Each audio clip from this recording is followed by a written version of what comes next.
All right, everyone. This meeting is live. Let's begin with saying the Pledge of Allegiance in our various locations. Okay. I pledge allegiance to the flag of the United States of America and to the republic for which it stands, one nation, under God, indivisible, with liberty and justice for all.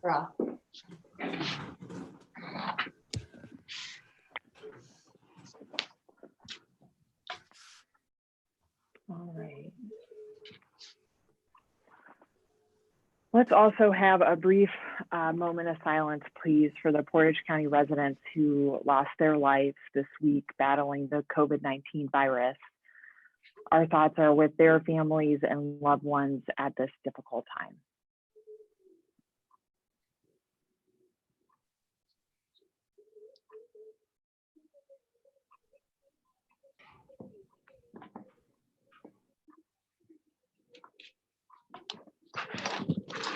Thank you. All right, let's recess into solid waste. I move to approve the minutes of May 7th, 2020. I will second. Roll call, Amy? Vicky, Yes. Rena, Yes. Kathleen. Yes. Move to approve the May 19th, 2020 bills as presented by the county auditor. I will second. Roll call, Amy? Vicky, Yes. Rena, Yes. Kathleen. Yes. Move to approve the May 19, 2020 journal vouchers as presented by the county auditor. Is it May 19th or May 14th? Should be the 19th. Okay, mine has May 14th on it. Okay. I'll second. Roll call, Amy? Vicky, Yes. Rena, Yes. Kathleen. Yes.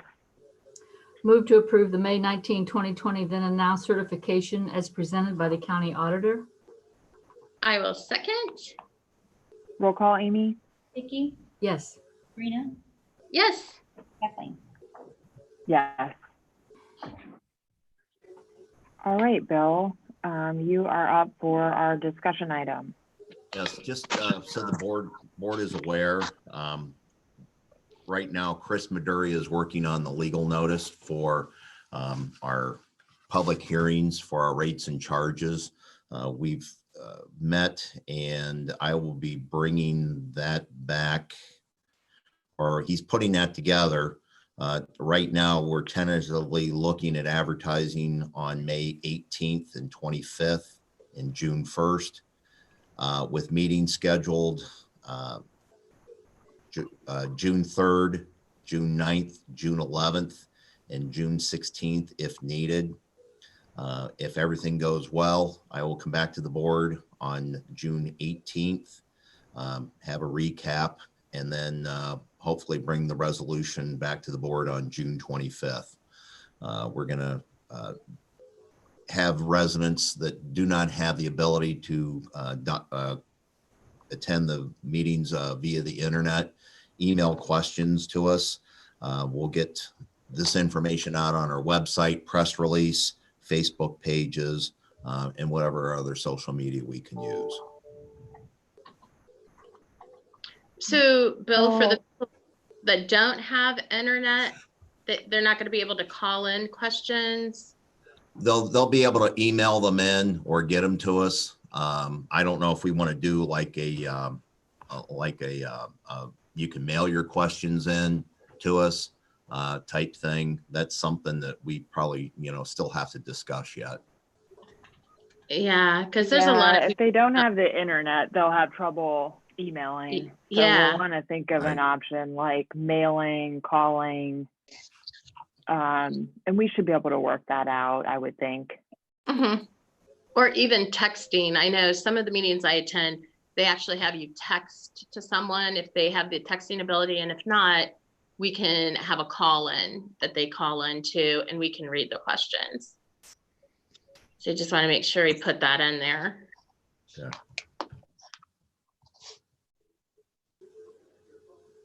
Okay. But that was pretty much it for that we're going to go ahead and move forward with that. Okay. In that. So one more side note, you'll see an article in the paper. The Record Courier has reached out to me about doing the effects of the pandemic and our recycling numbers, and just residential in March, from March of 19 to March of 20, we picked up an additional 84.5 tons of recyclables. Mm. April from 2019 to 2020 was 339 tons of additional material from people staying at home. So we're seeing the shift from commercial to residential because people are working from home. Generation fees, I won't have that information until probably June, but I'm going to be interested in seeing the tonnage jump for this period of time when everyone's been staying home. So we're busy. We're doing great here. You know, we're starting to come out of this, and I think the crew over here is doing nothing short of a fantastic job here. You know, Actually, Bill, Bill, the paper said it was up 40%. Is that correct? Was that in today's paper? Yes. It was See, online. I didn't see today's paper. I actually came in much earlier than normal today, so I apologize. I didn't see that. So I would have to look at that. Okay. Yeah, I know it was at least online. Sometimes it gets online before it actually hits the Right. paper. It's online today. Yeah, right. Yeah, I'll have to look. But like I said, I was out of the house before my paper arrived today. You got in at 1 o'clock today, is that it? Yeah, I got late. No, I'm actually pulling the early shift here. Don Burgess will be out for a little bit, so I'll be coming in early to greet the drivers and go from there.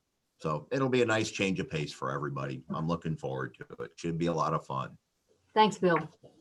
All right, everyone have a great day. You too. All right. I'll see you Thanks, later. Bill. Sure thing. So, Do you have a motion to adjourn solid waste? So moved. I will second. Roll call, Amy? Vicky, Yes. Sabrina, Yes. Kathleen. Yes. Good morning, Janet. Morning. Hi, Janet. Happy Good to Thursday. see you. Yeah. Right back at you. It's crazy. It's Thursday already.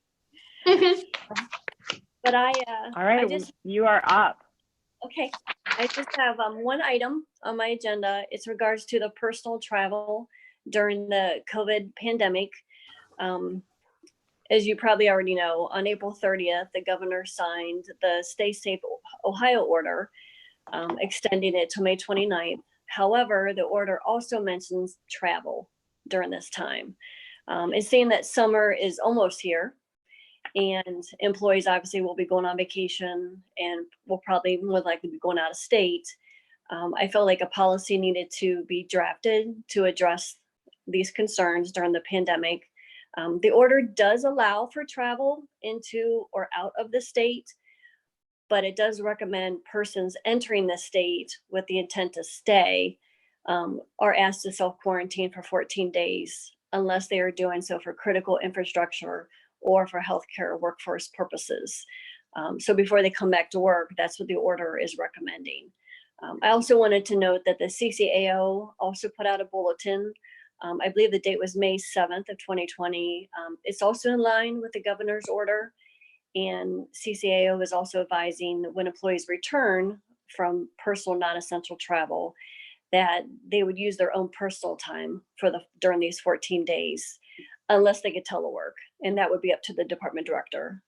So basically, I drafted the policy that's in line with the order, as well as CCAO. It's saying that if an employee chooses to go on vacation for personal non-essential vacation, when they do return for the 14 days, they would need to use their either vacation, their personal comp time, or even go on leave without pay to cover the quarantine period, unless they were able to telework. And again, that would be up to the department director to determine that. Sick leave is not allowed to be used during this 14-day period because there's no illness. Okay. So it would be the employee's either vacation, personal comp, or possibly leave without pay. So it would be up to the employee, what do they want to use? So you have a policy or a draft of the policy in front of you. And this was reviewed by the prosecutor's office and the county administrator. But I was really just bringing it to you to get your opinion on what you guys thought of it. This is definitely going to limit vacation this year, I'm sure. As I was forwarded some emails from the CCAO. So some counties have adopted policies already. And I've actually been talking to the county administrator in Ashtabula, and that's what she was saying, that some vacations have been canceled because of this. But that's why, I mean, it's hard to deny vacations because obviously people want to go on vacations. And if you're like me, for example, I mean, we booked a vacation for end of July last year in July because we're renting the same home. Yeah. You know, as down in North Carolina. So it's, you know, and really, as long as North Carolina is open, we cannot get our money back. Right. So, you know, I'm sure there's probably a lot of employees in my same position. But yeah, unfortunately, really to protect the community and at the same time protect the workforce, having employees come back if they're re-entering the state. This is why the governor is requesting that recommend that they do the 14-day quarantine period. Oh, I think it's a good idea, Janet. I do. I mean, better safe than sorry, you know? Yeah. Yeah. I thought it was a very thought out policy for the personal travel, and it pretty much goes over anything and everything I think people would have concerns with. And I'm glad you laid it out about, you know, it wouldn't qualify for the sick leave or the family medical leave or paid administrative leave. So people understand, you know, if they decide that if they can't telework when they come back, they could just be off 14 days from the time they come back before they can return to work.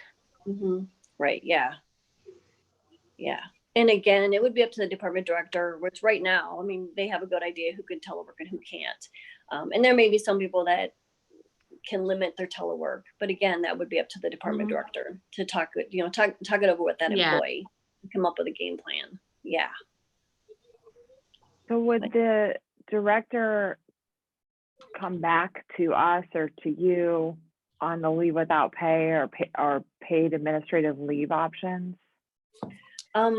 Normally for leave without pay, we do come to the commissioner just really to sign the formality of signing paperwork, just for a paper trail. We usually do some form just approving the leave without pay, more so really just for as a paper trail. Bless you. Thank you. I know it's allergies. It's not COVID-19. But yeah, so either it would go through me or the director could come to you and say, I mean, and again, I want to point out that it is leave without pay without discipline, because obviously our policy manual talks about leave without pay being part of disciplinary. Obviously, employees would not be disciplined for, you know, unless you feel otherwise, would not be disciplined for this leave without pay. But so yeah, it either come through me or if the director wanted to come see the board or the county administrator about the leave without pay. But we probably would do paperwork just more so just as a paper trail. And would you envision that if the governor changes that order, that this policy would change, or is that the point when you think this policy would change or be terminated? Yeah, because I feel like it's almost every time that the governor talks that something changes with it, because he's probably learning every day as he goes on. So I'm imagining come May 29th that maybe it may change and maybe he wouldn't recommend the 14 days anymore. I don't know. But yeah, that's why I put in the bottom of the policy that is subject to change just in case. I kind of wanted that there just for a way out. But yeah, absolutely. And I'll be watching to see if it changes, and that way we would change the policy. Okay. And this is travel to any state, even if it were Pennsylvania or what, you know, Yeah. Outside of 45 Ohio. minutes. Okay. Yeah. You know, So then Kathleen, Jan- since we're all in agreement with this, could we pass that today or do you want to wait till next week? I have not prepared a resolution to pass the policy today. Okay. 'Cause normally I want to give Okay. you guys time to review it. Okay, So actually I'd come back next week with okay. a resolution passing Fair it. enough. Thank you Yeah, for I your think work I'd on that, prefer Jen. to wait Okay, if that's okay. Yep, I'll come back next week. I would just add in the interim of this 7 days, if we have an employee going through this, which Water Resource does, we could use the powers provided by the Board of Commissioners for directors specifically to implement what plans are necessary. And then we would have to come back with the specifics of each one. I know we have one employee that's stuck in this. that's what I was thinking of, Jean. If someone during this next week wants to take Mhm. vacation and this policy isn't in place.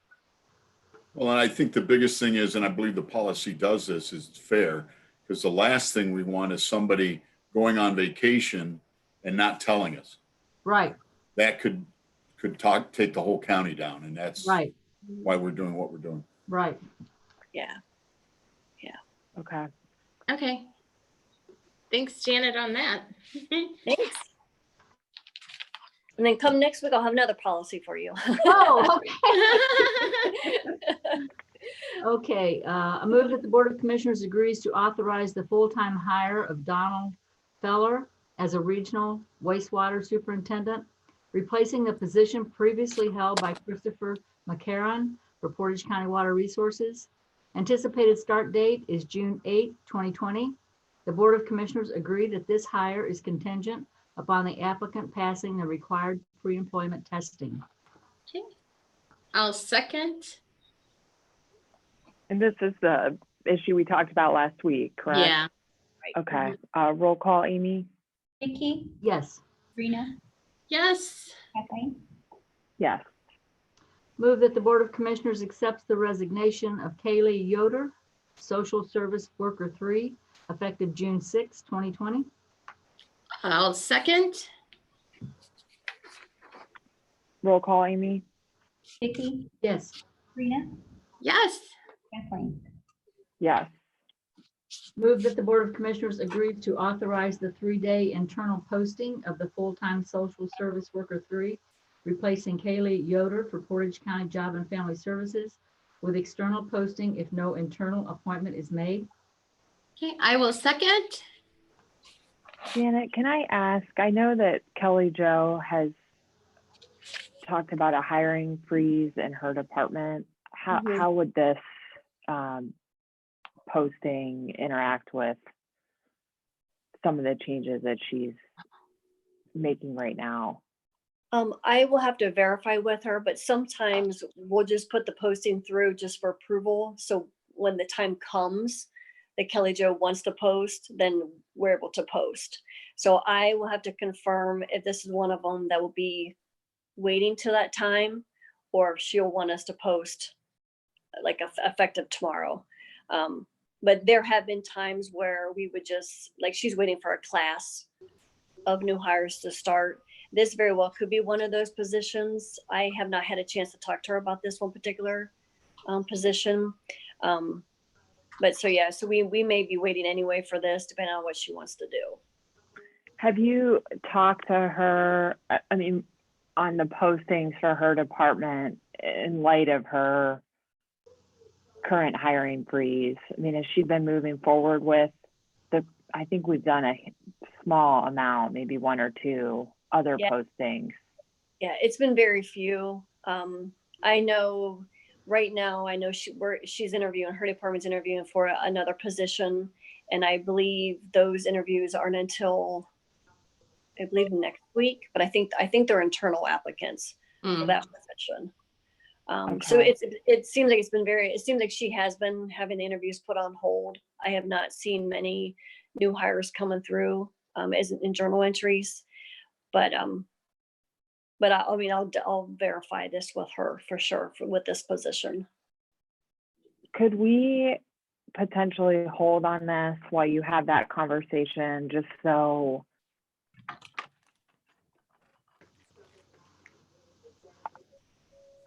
I think we should be careful on all of our hiring decisions right now and not necessarily be on autopilot with posting because of budgetary issues, which I feel like Kelly Jo has been very upfront about and talked about her strategies for dealing with them. So it'd be helpful, I think, to check in with her first and just make sure that filling this position is absolutely necessary at this time, and just for all of us to be as careful as possible moving forward on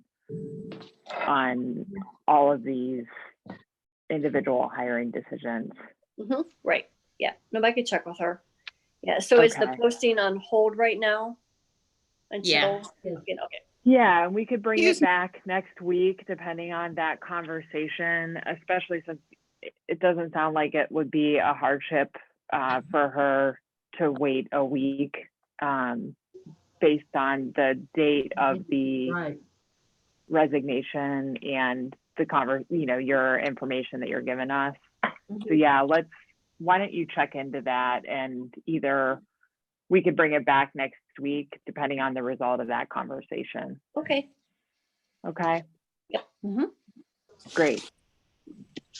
Okay, well, that is all that we have.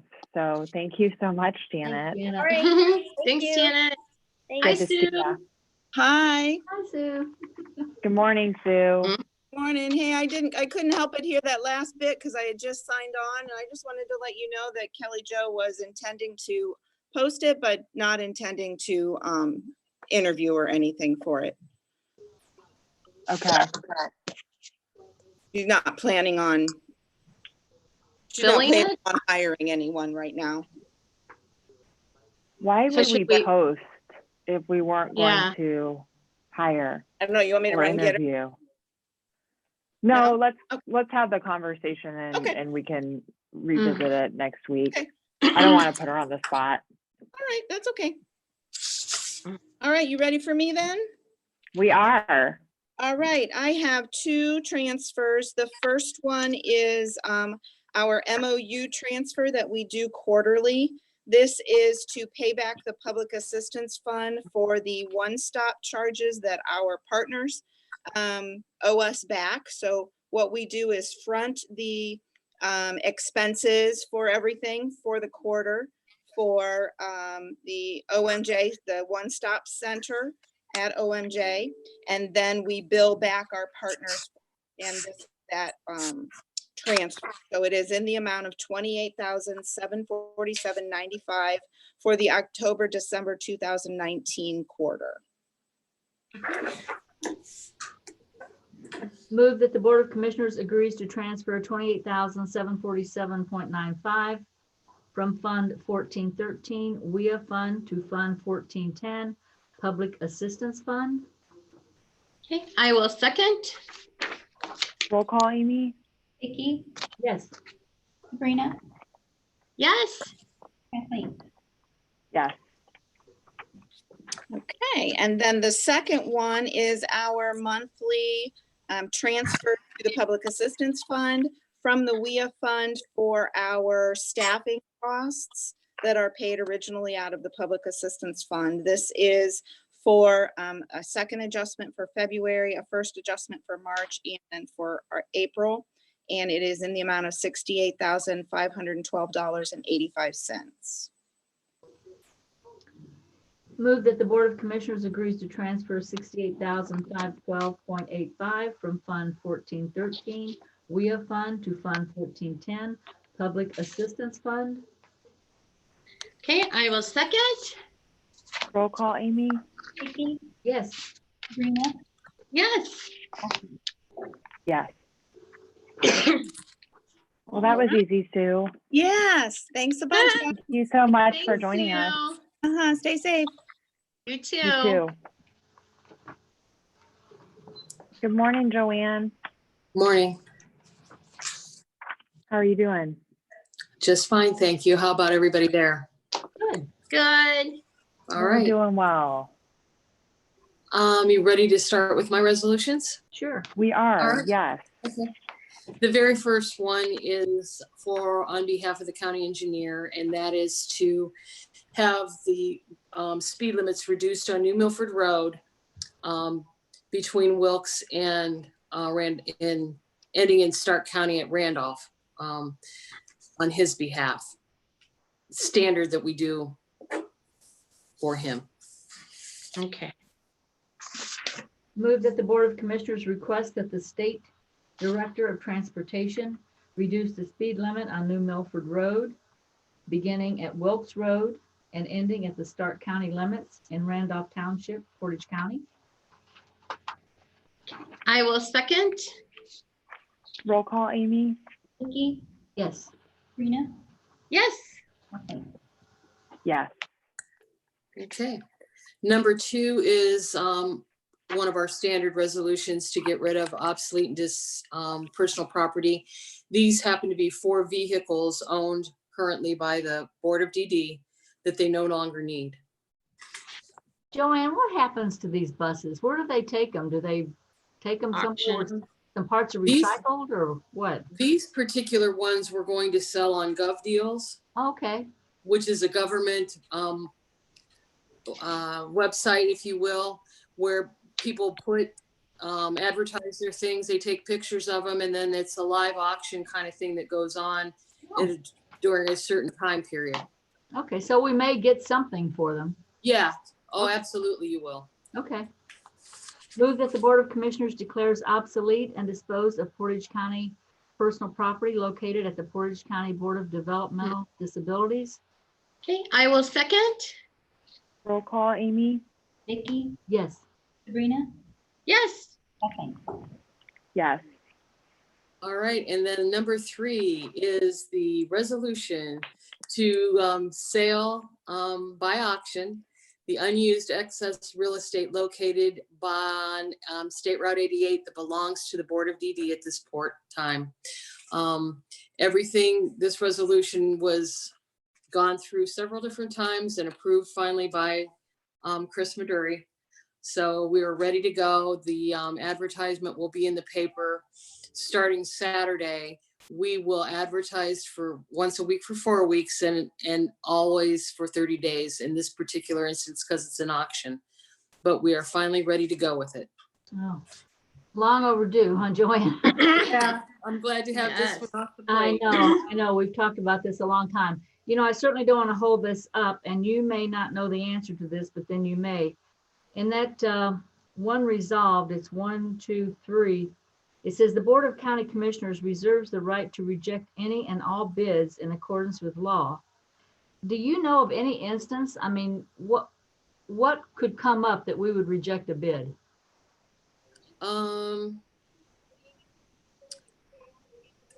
Well, for example, a simple one would be is if it missed the deadline on dates. Okay, Like if somebody came after Valerie Roxanne has the auction okay, and wanted to submit something, we can't accept that. okay. I really don't know in all the time that I've been here that we've had anything that we've had to Reject call anything? that on. Okay, Absolutely. Yeah.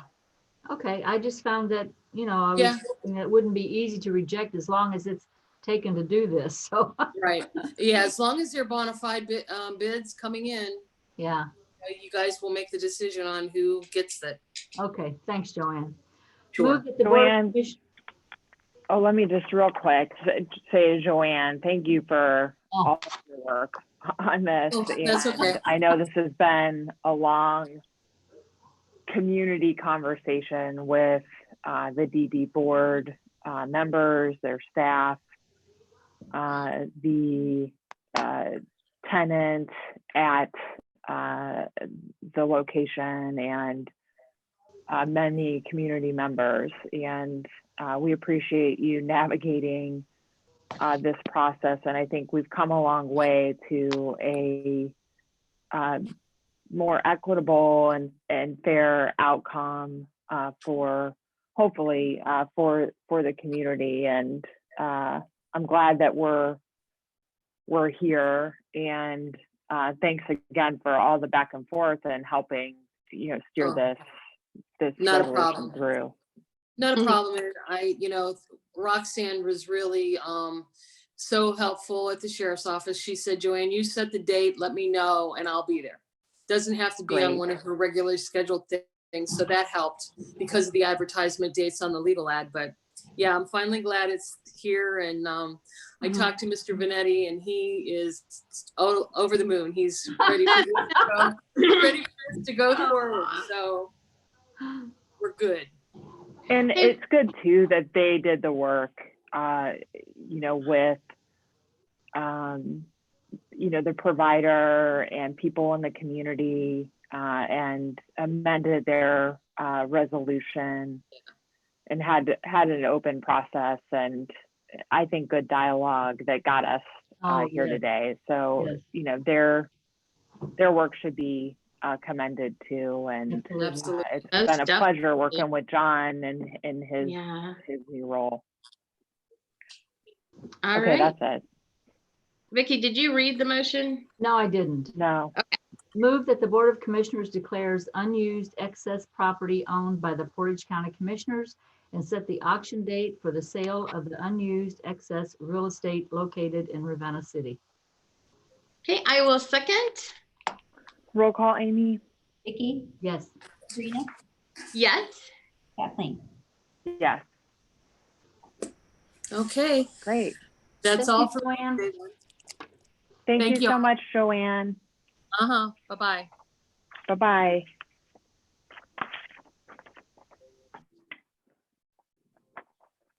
Do we have our memo from Todd yet? Yes. Okay. He just emailed it to us. I need to go grab it.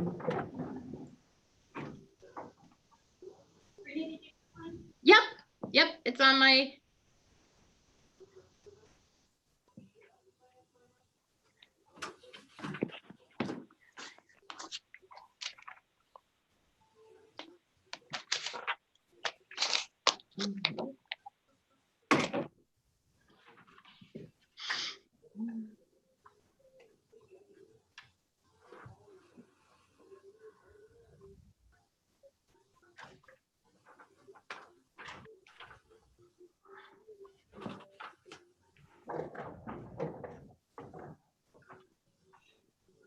Good morning, Todd. Good Hey, morning. Todd. Todd? Hello, you guys ready? Yes. Yeah, we are ready for you. Did you get my email? My computer's acting up. I wasn't sure if it actually went. Yeah, I did. Yeah. We all got it. Okay. Again, the numbers are kind of the bill run in particular back up to normal. We had a couple low weeks, but this one, 764,000. We're usually between that and $1 million, so that's fairly normal. The done and did jump a little bit, but that was because of a couple big ones, so there's nothing too concerning there. So otherwise, it's a fairly normal week. Okay. Okay, thanks, Todd. Move that the Board of Commissioners agrees to approve the Thursday, May 14th, 2020 bills, ACH payments as presented by the county auditor and reviewed by the Department of Budget and Financial Management. I'll second. Roll call, Amy? Vicky, Yes. Sabrina, Yes. Kathleen. Yes. Move that the Board of Commissioners agrees to approve the Thursday, May 14, 2020 wire transfers for health benefits as presented by the county auditor and reviewed by the Department of Budget and Financial Management. I will second. Roll call, Amy? Vicky, Yes. Sabrina, Yes. Kathleen. Yes. Move that the Board of Commissioners agrees to approve the Thursday, May 14, 2020 journal vouchers as presented by the county auditor and reviewed by the Department of Budget and Financial Management. I will second. Roll call, Amy? Vicky, Yes. Sabrina, Yes. Kathleen. Yes. Move that the Board of Commissioners agrees to approve the Thursday, May 14, 2020 then and now certification as presented by the county auditor and reviewed by the Department of Budget and Financial Management. Okay, I will second. Roll call, Amy? Vicky, Yes. Sabrina, Yes. Kathleen. Yes. You want to comment on this last one, Todd? Yeah, that's a grant application. That's a normal grant that we get. That would be for the 2021 budget year. That grant starts in October, but both the transfers and the match we would do in 2021. I don't know if you've had a chance to sit down with Jean and go over some of your ideas for 2021, but I would doubt that this program would be one that we would cut. And Vic is always very good, even though the application includes a certain percent, he only gives what the county generally gives anyways, even if more was approved in the grant. So there's not too much of a concern unless this would be a program you would be thinking about. No, I don't think so. I don't think we would on this one. Because Yeah, what was it's the a- one it's that a- got cut? That Todd, you know, I talked to you earlier about, I think it was the Bow Wow or something. It was a different one that, Yeah, I still got to look That's into that, fine. but yeah, I think it was VAWA. Got reduced, Yeah. yeah. Move that the Board of Commissioners accepts the Ohio Department of Justice Program Violence Against Women Grant VAWA Domestic Violence Intervention Project Number 2019-WF VA2-8222 for grant year 2020. okay, I will second. Roll call, Amy? Vicky, Yes. Sabrina, Yes, Kathleen. Yes. Move that the Board of Commissioners approve the April 2020 adjustments to the Portage County Water, Portage County Sewer, and Streetsboro Sewer billing accounts as reported on the adjustment reports submitted and reviewed by the Department of Budget and Financial Management. okay, I will second. Roll call, Amy? Vicky, Yes. Sabrina, Yes, Kathleen. Yes. I believe that's it for me. Thank you, Todd. okay. Thanks, Todd, are Todd. you Thanks. sticking around for the regional planning, the CDBG discussion? I can if you want to. I know they're going to use some of the home money to supplement the grant. And there is that amount available. And, you know, the state does like us to spend down those revolvers. So what they're proposing still leaves room for the startup loans or whatever we're calling those. Okay. There's enough to do both. So there's nothing out of the ordinary in there, but I can sit in on the meeting if you'd like. Yeah, why don't you stick around? I know that you've been working with them on this process, and I think it'd be helpful to have you participate, you know, at least listen in if not participate. Yeah, we'll do. Great. With that, we're running a little early. Do we want to go to the miscellaneous items? Sure. The Board of Commissioners approves the May 7th, 2020 regular meeting minutes. Okay, I will second. Roll call, Amy? Vicky, Yes. Sabrina, Yes, Kathleen. Yes. The Board of Commissioners accepts the donations to the Office of the Portage County Dog Warden. okay, I will second. Roll call, Amy? Vicky, Yes. Sabrina, Yes, Kathleen. Yes. And kudos to Dave for getting that 2,500 grant. That was great. yeah, Do water resources, journal entry. you have any comments on that at all, Jean?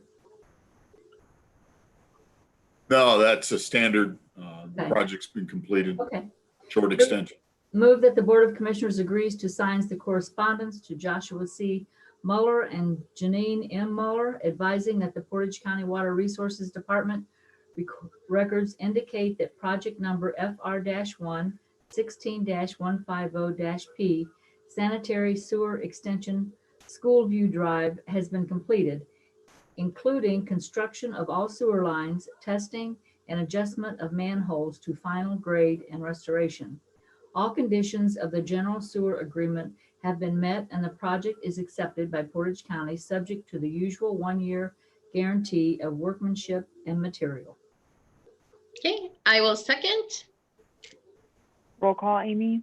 Vicky, Yes. Sabrina, Yes, Kathleen. Yes.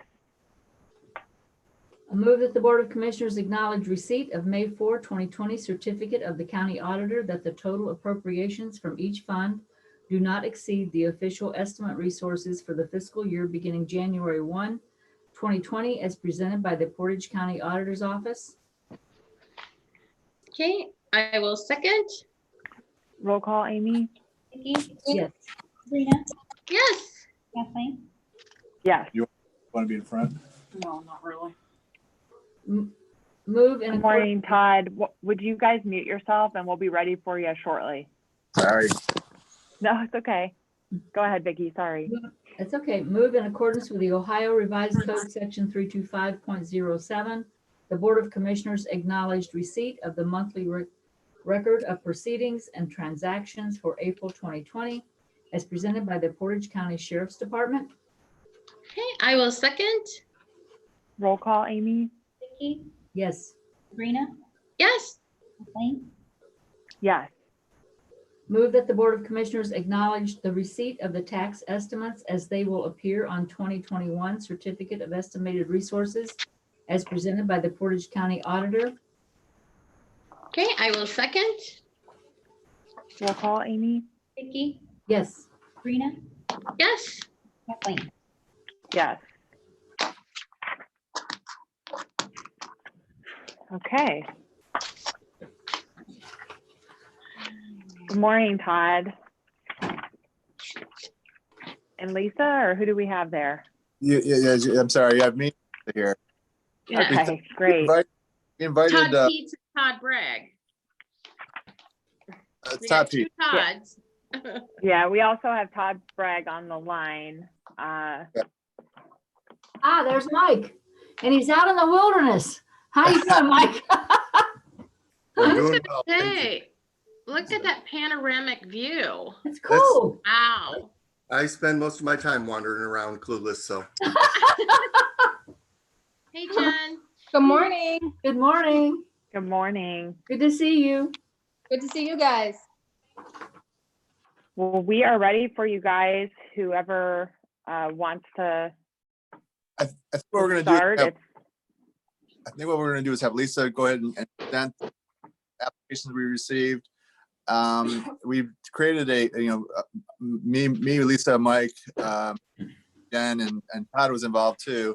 In the what we created is a little worksheet for you, showing you all the different different things to look at, like years of service and how much money you received previously, and maintenance projects versus service projects. We had a score sheet that we created. And we had a map of where the money's CDBG has gone the last years, 2007. Little You're dots. cutting out, Todd. Is he cutting out with you folks too, or just me? Yeah, it's breaking up. Yeah. Well, hopefully you're getting only the good stuff. But anyway, so what I was saying is Lisa will do a quick presentation of the projects. We have a score sheet that we worked on together with NDS and Todd and others. So we kind of have that for you. We also made an interactive map for you all to see where the monies have been spent over the last 10 years for the CDBG allocation. It tells you who got the money and how much money was spent on each one of those projects. We have a little heat map of that, and that kind of shows you a lot, actually, because you can see that the money has actually been spread out throughout the county, which is good. But we only have a little bit of time, so I'm going to have Lisa go ahead and start talking about the projects themselves. Okay, we received 6 proposals. The first one being Haven and Portage County. They're requesting $250,000 for the installation and tie-in water, sanitation, and sewer building that's located on State Route 59 in Ravenna Township. We have the land bank, their demolition funds for structures, one being in Ravenna Township, the other being in Suffield Township, and they're requesting $25,000. Wyndham Village, they're looking for money to rehabilitate their community center in the amount of $140,000. Freedom Township and the Historical Society, they have come together and they have a schoolhouse and their township hall that they like to have handicapped accessibility. taken care of for their parking lot and for their bathrooms. Home and professional services, what they're wanting to do is also do some handicap accessibility at the Phoenix building, so that they have better access to the backside of the building, which is going to involve a little bit of a demolition in order to make that happen. And then they're requesting 150,000. Love Light Inc. They're looking for acquisition, rehab money. Basically, what they're looking for is down payment money to purchase approximately 10 acres at the former Kent State Golf Course. The amount that they're proposing to contribute is 568,000. That is based on the higher end of numbers they've received as far as from a realtor as what they're asking for. They said that they've talked to 2 realtors. One gave them a purchase price of 462,000. Another one gave them 693,000 as a purchase price. And so when they put in their proposal request, they based it off the higher end. And they did submit a, what do you want to call it, a proposal to Kent State, but some time ago, but they have not made given them a response yet on the asking price that they wanted to pay for it. So they're looking for $195,734, and that's based off of the high end and them contributing a little bit of money towards the outside of the bank loan towards the rehab of the former golf club. So in total, we have $793,497 in CDBG requests. We only have available $398,000 after admin and Streetsboro and fair housing is taken out of it. So you have 398. How much, Lisa? Oh, sorry, go ahead. 398,000. 398. Okay. Yeah, to work with. So We're up to 6 projects. yeah, and so we met with NDS. Okay. We met with NDS and Todd was involved in some of the discussions as well. And we came up with a scoring sheet, if you will.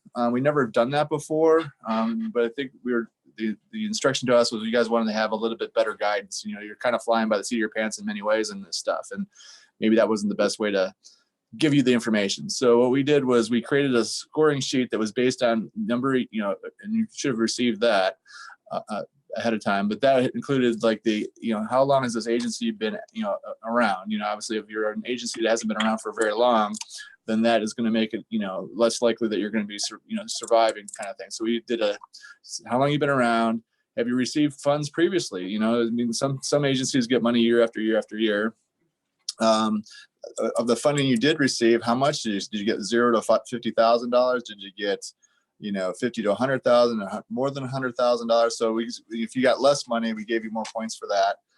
The prime purpose, what was the prime purpose? Was the prime purpose for operation and maintenance, which means, and you can't operate if you're not maintained. So we get that, we understand that. So we gave points for those, more points if it wasn't for operation, and less points if it was. And then we also gave more points if it was a direct, having a direct impact on the community. It was actually a program that was directly serving the residents rather than taking care of their building. We gave more points for those kind of things and less points for not. And then who directly benefits? Was it the agency that directly benefits? Was the public who directly benefits, or was it both? And we gave the most points for it both. And then are there other funding sources involved? So we're asking for this amount of money, but we have another $50,000 or $100,000. We gave more points for those kind of projects. They were putting additional funds in. And then we had a couple more. Is this project more than 10% of their budget? And if it was more than 10% of their budget, meaning they don't have a lot of money to work with to begin with, you have more money to work with, you may be able to handle this on your own. You have less money to work with, and this is big, huge chunk of money, then we gave more points for that. And then we actually gave a bonus point section. Maybe that wasn't really the thing we should have done, but I did anyway, because some people are really good to work with, and most are. And every once in a while you get projects where they're just not ready. They come to us, they come to us, they have an idea. The commissioners fund their idea, and then we're fighting with them. When I say fighting, working with them to get the project completed in time. And so we gave less points for that. And that was our bonus points. And that was just from past experiences and stuff like that. And we could easily erase that out of the equation. But when we look at our 6 projects, the ones that came to the top, basically was the Haven. Let's go back. Was the Haven, the land bank project, the Freedom Township, came to the top. Love Lake came to the top. Wyndham Village was at the top. The one that scored the least, and that's probably because of the amount of, because of how Coleman's made up, is they have more money, and they've gotten a lot of money in the past, and they've, been, consistent users. They got a lower score. Now, that's not to say that they're not a good project. They're obviously a great project. So this makes it challenging for you all. When we go to Love Light, though, the one thing that still worries us that we didn't have a score for was the fact that they don't have an agreement in place yet. I think they're a great. They've been around for 22 plus years and stuff like that, but they don't have their agreement in place. They don't have a letter of credit in place. This is a down payment on a mortgage, is what they want to use the money. It's an acquisition. So it's basically the acquisition is the down payment on a mortgage for that property. So there's a lot of concerns with that only because of that. What if the deal falls through, you guys assign the money to them and falls through. Now, historically in the past, the commissioners have also tried to spread the money out around as much as possible.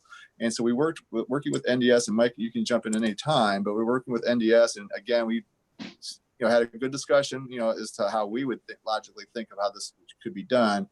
And what they're saying is they've held out have $75,000 of RLF money, and they were thinking that they would like to contribute $25,000 towards Haven, and then we would, and also take that land bank $25,000. And we know that Shalersville and Wyndham Township also have demos, and they were saying they could put $50,000 to a countywide,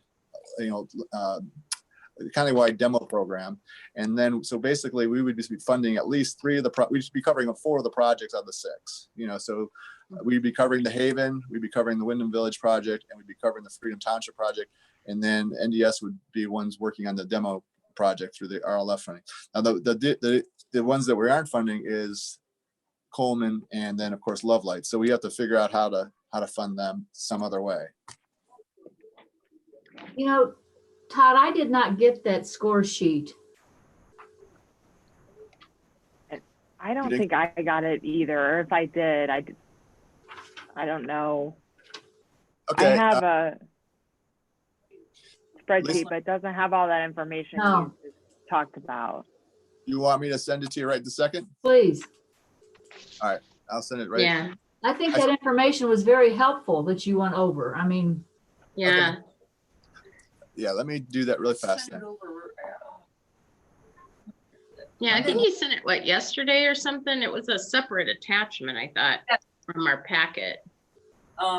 While he's sending that, the one comment I wanted to make is that this particular process is one step of the greater process that the board kind of charged us with, which, and so this isn't the beginning and the end of the community development activities.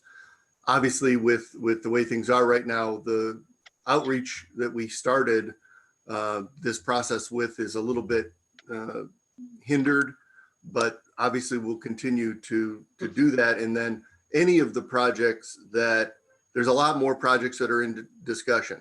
Some of them are very early in the process, still working on engineering and things like that. And so this is just for the one funding source, the community development block grant funding source, but the intent is to continue to chase additional revenue and make other projects that are in the pipeline practical and possible, and to continue to interface with the different groups, the communities, the nonprofits, et cetera, to identify and move forward other projects. Okay, so the ones, just to recap, Mike, so the ones that won't necessarily get funding, because obviously we don't have enough funding to fund all of them, you will continue to seek other resources for them to hopefully get their projects funded as well. Is that correct? Absolutely. Okay. And just my understanding is, so basically you're recommending to do the Haven project, and of that 25,000 of that will come from the revolving loan fund, which is, we're setting aside 75,000 of that on top of the 398. Is that correct? To help with some of these projects, Mike? Yes. And then the balance of the revolver of the 75,000, once we subtract the 25, would then cover the land bank and then Freedom Township's project, right? Is that correct? For a total of 75,000? And then that would leave us funding then the balance of the Haven and then the Wyndham Village project. So, The demo money is a little bit separate from the land bank. yeah. Yeah, so basically what we talked about was putting, instead, the land bank's only asking for 25, but we, that list of projects that Mike just talked about, we have projects from Shalersville as well as Wyndham. So we were talking about putting 50,000 of RLF towards the land bank, and well, it's countywide demo, right? So it's whoever comes come first serve. So basically what we're talking about funding is 225 for the Haven, the Wyndham Village project, and then the Freedom Township projects would come from the CDB allocation. RLF would pay the other 25 for the Haven, and 50,000 for the demo is what we're talking about. Okay. So Todd, what you just emailed us doesn't have the scoring. I mean, I got that, what you just emailed us, but that doesn't give us the information that you were just talking about. It's all the way to the last page. I missed it at first. It's on, okay, sorry. So it's on sheet 3. I don't have a sheet 3. Okay, wait a minute. Wait, so I sent 2 emails today. I sent one early, about an hour ago, a little less than an hour ago, and that was showing you all the what admin was and fair housing and things like that were associated with that, because I don't think you had that. And then the one I just sent was like 2 minutes ago, and that was the scoring sheet. It's on sheet 3 at the bottom. If it doesn't come up automatically that way, and then you go to the top, and that will list those different criteria that we had. Just very, but I'll show it. You go all the way to the right, and that'll give you the final tally of of how they scored out. Okay, I see. You got 3 sheets there. Okay.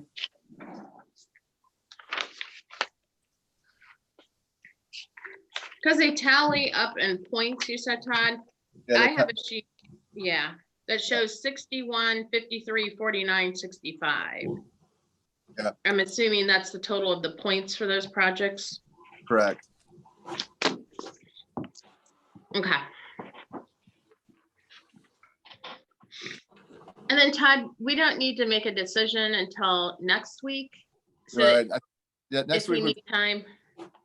Next week would be the time we need to make a decision. So if you direct us to go back to Coleman or to Lovelight and get more information, for example, give you guys a chance to digest what we just told you, and you guys would get together and make your decisions at that point. Yeah. Okay. Can you explain again why Coleman scored low in the scoring? The reason why they scored lower in the scoring, and this may sound like a penalty to them, but it's just an idea to spread the money around kind of thing, is they scored lower because they've asked for more than $100,000. They've gotten money more recently. This project isn't 10% of their budget, so they got a little less scoring points for that as well. So they lost points in a few different things. Who benefits? The public definitely benefits on this one. So there's just some areas in the scoring where they would have scored lower because of the past usage of the allocation funding. Not to say that they're not to say they aren't worthy or deserving or anything like that. They absolutely are. I'm just saying that's how the scores came out. So it's based on the percentage. Say that one more time for me. I'm sorry. We had, for example, the applicant had been established for 10 years, got maximum points for that.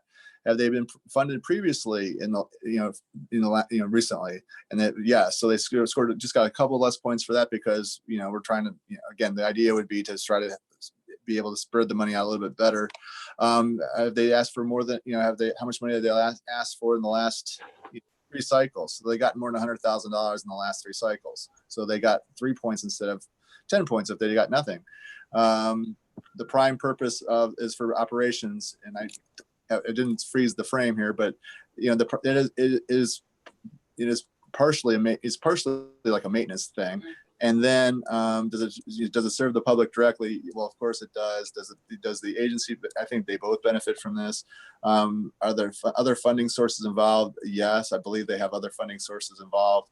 And does that help, or that helps? How does that score? Okay. It helps if they have other money to be put in. It helps them. But then the next question is this project more than 10% of their annual revenue?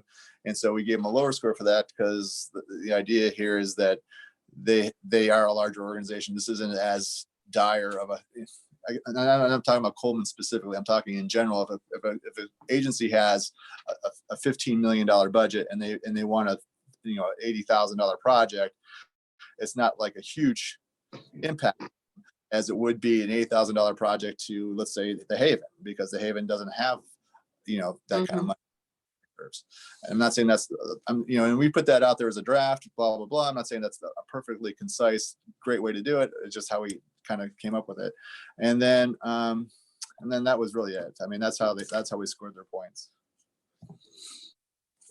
Is deciding on a scoring system that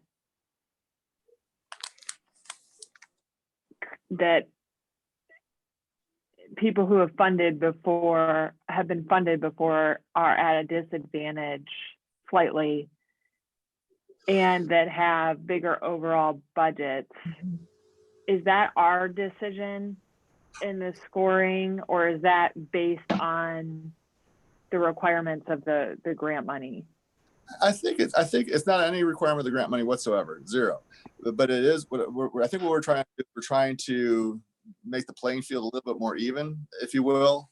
All could score everybody super high, and you like the project that we didn't score well, and the commissioners can say, you know what, we see how the scoring goes, but we think this is the project we want to fund. I mean, this is just sort of a way to kind of weed through the process to try to help you guide it with the decision making process. You guys do not have to follow this. This is an internal scoring system. If you guys want to somehow, maybe they want 150,000, you want to give them 75,000, we take some money from the other projects, and the other projects have to find a way to recoup that somewhere else, then that's another option. I mean, for sure.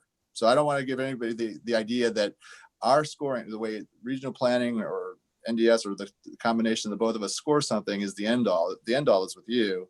We're just trying to help you, and hopefully, if this doesn't make sense to you, we'll fix it and tweak it however it needs to be tweaked. Okay. Mike, do you have any comment on the scoring? I mean, you guys do it all the time.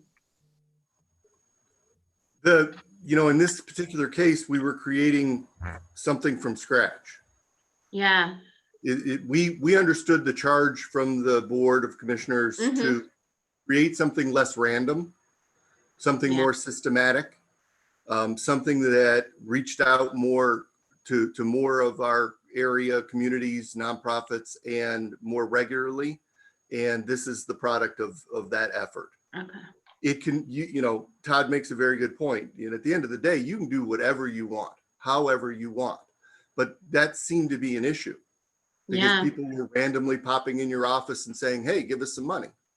And you said it would be better for us if we could channel this into more of a system with some more objectivity.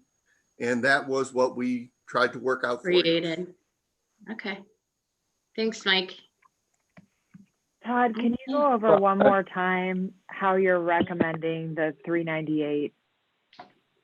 Okay, so the 390, it works out almost exactly to the dollar, which is amazing. So for sure, the first project with the Haven, 225,000 would come from CDBG, 25 would come from revolving loan. The land bank, they're asking for 25,000, but we're suggesting, because we know of the other projects that we've been working with the communities, we know of at least 2 more demo projects. So we'd actually create a countywide demo out of the RLF for 50,000. Okay. The Wyndham Village project would be the 148,000. And then, so we're recommending that one. And then the Freedom Township and, Town Hall and the Freedom Township Historical Society is 24,763. We actually, if you do it that way, we actually have an extra 200, whatever the difference between 25,000 and 24,763. We actually have a little bit of extra there. And maybe that just comes back to the revolving loan fund that they don't have to put that much in, but that's where we're at. So so you would fully fund through CDBG the Freedom request. Right. Sorry. And that gets it to, that's 398. Yeah, minus what the difference between, the 763,000. So whatever that is, $237. And can I just ask, as this is my first CDBG process, what are the constraints on this funding? Well, it has to meet a national objective, number one, and we can spend pretty much money, so long as it's serving the LMI population, slum and blight. 51% of the CDBG that are allocated or given to our project have contributed to the LMI. You can only use 49 funds that you receive for demolition. So pretty much, I would say all the projects for the most part, except maybe Coleman, benefits the LMI. So in the land bank obviously is slum and blight because it's demo. So you do not think the Coleman benefits LMI? Oh no, it does. They do ultimately overall. Oh, okay. Decided, and they do benefit the LMI because the outcome is handicapped accessibility. The people that they serve are considered to be LMI disabled. So, and the people they serve are formerly homeless apartment units. Is that correct? mentally disabled. Yeah, I think they're mentally challenged. Challenged, however, whatever. Yeah. Some of them are homeless. Some of them are not. Some of them just have the mental health challenges and need help. So the funding is, it must serve an LMI population and it must be addressing slum and blight in the community. Those are the two. And it has to be on non-staff expenditures. It's building and capital projects. Yeah, it's not for funding a staff position. Or operations. No. So it's building. It's capital projects. Okay.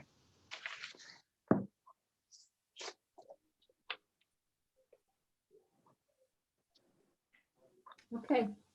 Thank you so much, Mike and Todd, for all your work on this. That's very helpful. Yeah. Well, hopefully it's a lot easier than in the past of looking at these and get the process even smoother. But the first one, it's got a little bit of a bump to make, but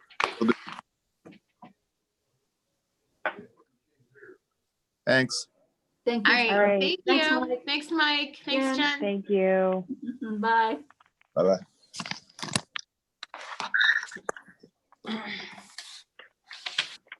Okay. Morning, Ryan. Hey, Ryan.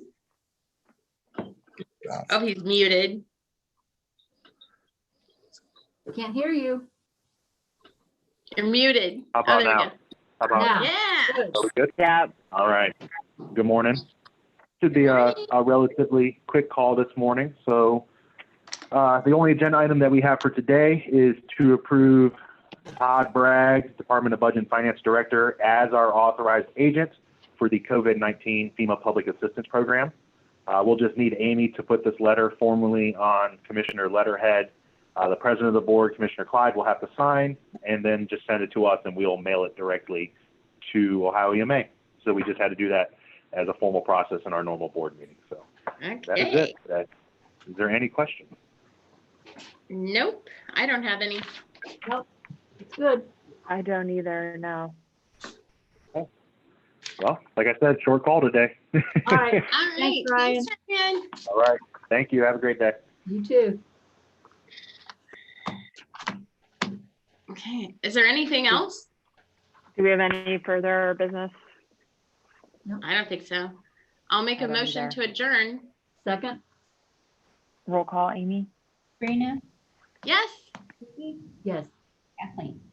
Yes. All right. Thanks, everyone. Have a good one. Bye. Bye.